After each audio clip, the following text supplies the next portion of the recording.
Olá pessoal, bom dia, boa tarde, boa noite. Sou o professor Albertino, professor de Geografia. Eu não sei a que horas você vai estar assistindo essa videoaula, mas espero que durante esse trajeto né, de conteúdo que vamos trilhar a partir de agora, eu possa te ajudar a compreender melhor de fato esse tema Guerra Fria. Vou colocar alguns pontos positivos aqui para alguns pontos que possam servir de referência para o nosso entendimento. Então, já te convido, ao final desse vídeo, você deixar o seu joinha aí, se inscrever no canal, para que nós possamos continuar postando mais aulas e continuar nos ajudando mutuamente, porque aprendemos juntos, né? Estamos aqui, eu de um lado, você do outro, mas nós vamos tirando dúvida, vamos conversando e aqui estamos para ajudá-los. Então, seja bem-vindo ao nosso canal Geografia para Todos. O tema de hoje, Guerra Fria, componente curricular e Geografia, terceiro ano do ensino médio.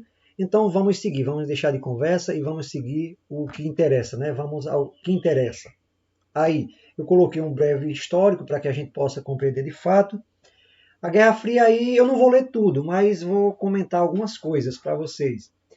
É o nome aí que damos aí, gente, ao conflito político-ideológico. Olha só a frase aqui, o conflito político-ideológico, que se estendeu aí do final da década de 1940 até 1991.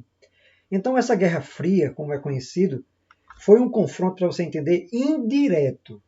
Entenda bem, indireto entre os Estados Unidos e a União Soviética. Veja só que apesar dos investimentos militares, não houve confronto armado aí entre essas duas superpotências, Estados Unidos e União Soviética. Não houve confronto armado.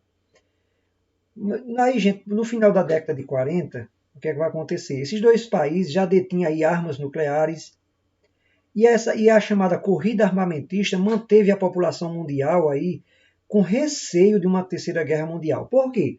Ora, saía de uma guerra, né, de uma segunda guerra mundial, e entrava em outro conflito, mesmo que não fosse armado, a população temia aí uma terceira guerra. Em função disso, esse período, né, o período da Guerra Fria, ficou também conhecido como equilíbrio do terror. Vários acontecimentos aí vão acontecer, né, marcam esse período tenso das relações internacionais, entre eles a formação da aliança militar das supremacias, ou melhor, das superpotências aí, né, com outros países, que visavam o quê? Garantir e ampliar suas áreas de influência. Aí você vê que a Guerra Fria também impactou de diversas maneiras o mundo ao longo do século XX e resultou em disputas nos campos científico, econômico, esportivo, bélico, além da clara disputa política e ideológica. Né? Então, tudo isso gerado nesse período. A Guerra Fria, que aí dá início, aí, como eu já falei, na década de 40, 1940, depois do final da Segunda Guerra Mundial, e esse conflito foi resultado da disputa pela hegemonia mundial. E o que significa essa hegemonia? Hegemonia, se você pegar aí na sua explicação, é supremacia, é superioridade cultural, econômico-militar, uma influência preponderante aí que é exercida por uma cidade, por um povo, por um país. Né? Então, a diferença de ideologia é a chave para nós que possamos entender esse conflito. Olha só, vários acontecimentos aí vai marcando esse período, que é tenso em relações internacionais. E aí podemos entender o seguinte, entre eles, a formação de alianças militares das superpotências, como eu falei, né?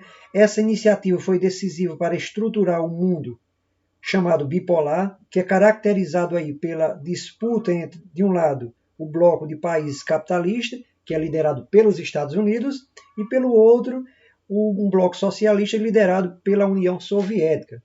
E aí eu coloquei algumas dessas principais características no chamado Ordem Bipolar da Guerra Fria, né, que acontece entre 1945 e 1991.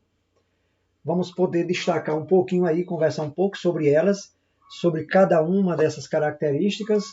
E aí você vai ver o Muro de Berlim. Ó. O que esse muro simboliza, né? Divisão do mundo em dois blocos de poder, você vai entender aí. não só a divisão de uma cidade ou de um país, mas também a divisão desses dois blocos, polos de poder. De um lado, o Ocidente, de economia capitalista, que é liderada pelos Estados Unidos, e o Oriente, de economia socialista, liderado pela União Soviética. Né? Era o chamado mundo bipolar. A todo esse acontecimento denomina-se de mundo bipolar. Dando continuidade, os motivos dessa divisão, né? Os países europeus aí, um dos motivos, com economias fragilizadas.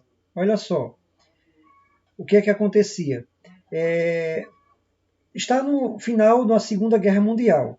E somente os Estados Unidos e a União Soviética conseguiram manter aí, pessoal, sua estrutura produtiva e financeira após os confrontos, né? Esses dois blocos.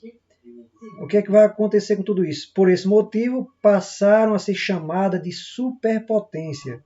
Aí, esses dois blocos vão ser chamados de superpotência.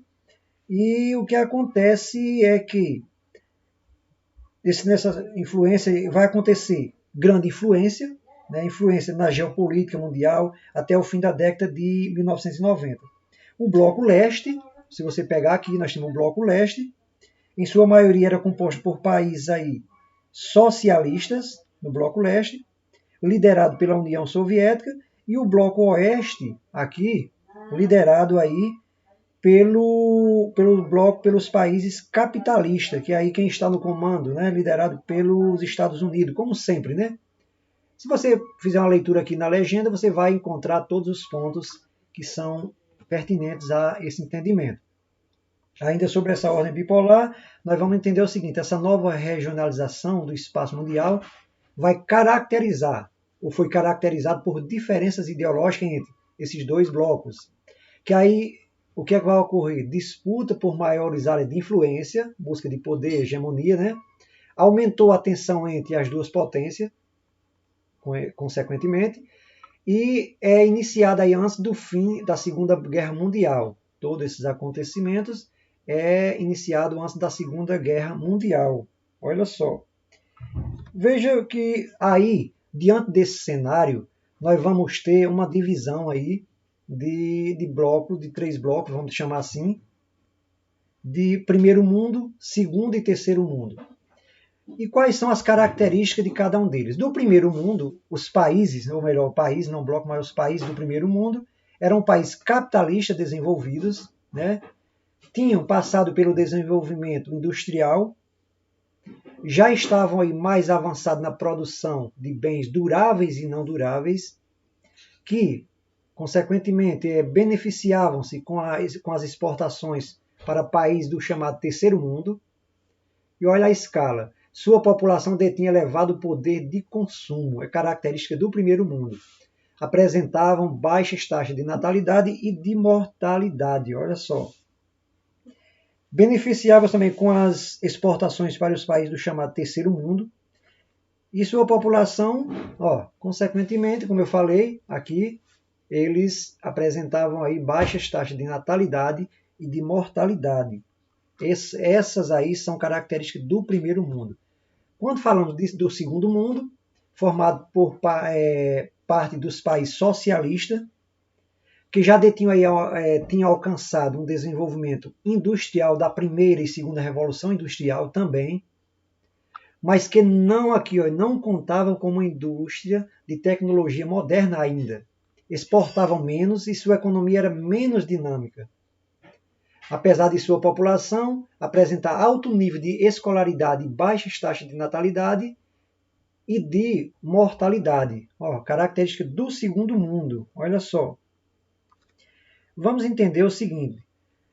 Portanto, esses países aí que compunham o segundo mundo exportavam menos também, é uma característica, e sua economia, pessoal, era, vamos dizer assim, menos dinâmica em comparação dos países do primeiro mundo. Apesar de sua população apresentar, como eu falei aí, alto nível, repito, de escolaridade, aqui, baixas taxas de natalidade e de mortalidade.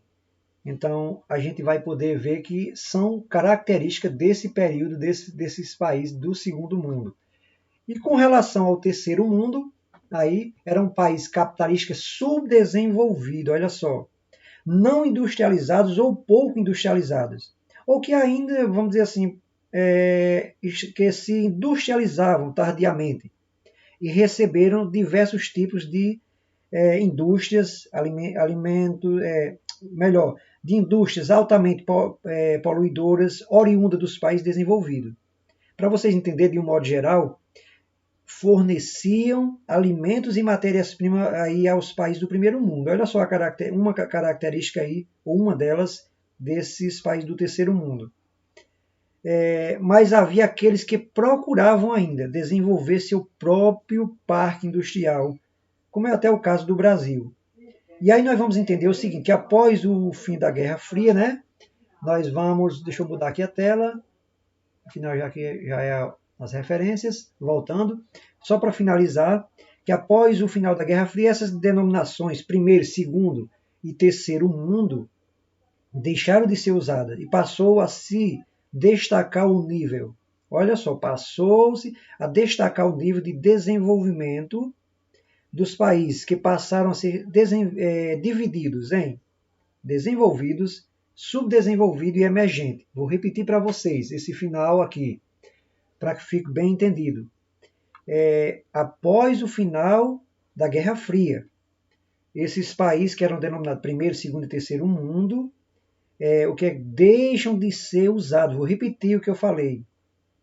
E passou-se a destacar o nível de desenvolvimento dos países. E que aí passam a ser divididos em desenvolvidos, subdesenvolvidos e emergentes.